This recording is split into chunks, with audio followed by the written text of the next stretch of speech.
We are continuing our series of episodes about the Orshango ladder of commitment and resistance, which is a nimble tool that we use to work with and through the politics of corporate transformation.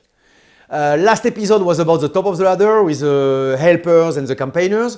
Today, it's about the bottom, which is actually the mirror image of the top. Let's start with the foot draggers. They are the exact opposite of the helpers. They don't like the change, and they are trying to slow you down on the technical front. And because they go about it mostly in a passive-aggressive way, we call them the foot draggers.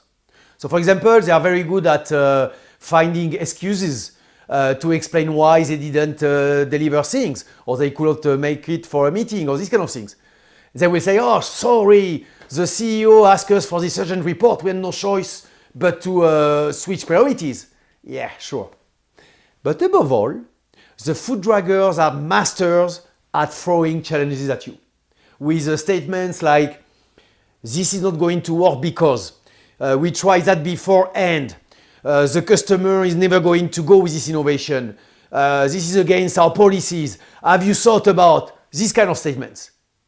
Can you picture some foot draggers from your real world? I'm pretty sure you can, because there are a lot of them out there. And myself, when I didn't like a change, I've been acting as a foot draggers at times. The biggest trap with foot draggers is to get into a non-productive, useless actually, back and forth with them. Because they love it when it's happening, because they are wasting your time, they are slowing you down. So this is the way he goes about it. You interact with a bunch of foot draggers and they are throwing a challenge at you.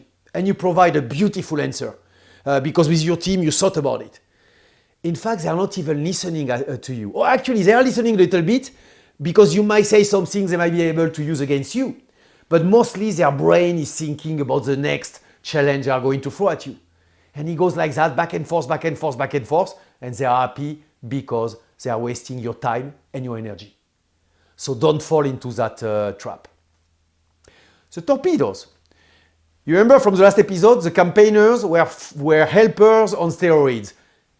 Same thing here. The torpedoes are foot draggers on steroids. And the same way the campaigners were working both on the technical dimension and the people dimension, the campaigners, they do the same thing as the foot draggers on the technical front to slow you down, but they are also very active on the people front.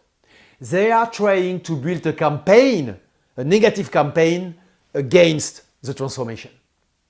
So again, as we talked about last time, be strategic in how you use your time and energy because you have a limited amount of that. So, if a torpedo has not a lot of influence, forget about them. Don't lose sleep on them. However, if you have an influential torpedo, then you will need to do something about it. By the way, it's typically relatively easy to spot a torpedo at the beginning of a transformation journey because contrary to the passive-aggressive foot draggers, they have no problem telling you in your face that they don't like the idea of the transformation. After a while, however, they tend to become quiet. And on my end, when this was happening initially in my career, wishful thinking. I thought they were stepping up the ladder. Whew!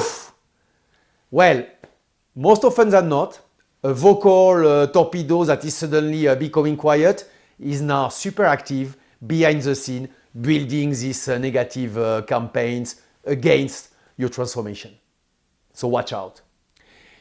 Next episode of the Nimble Vlog, we are going to tackle the remaining piece of the ladder, which is a very important portion where you have where you have a lot of people first, but also where you have very distinct smiley faces, the skeptics and the wind watchers.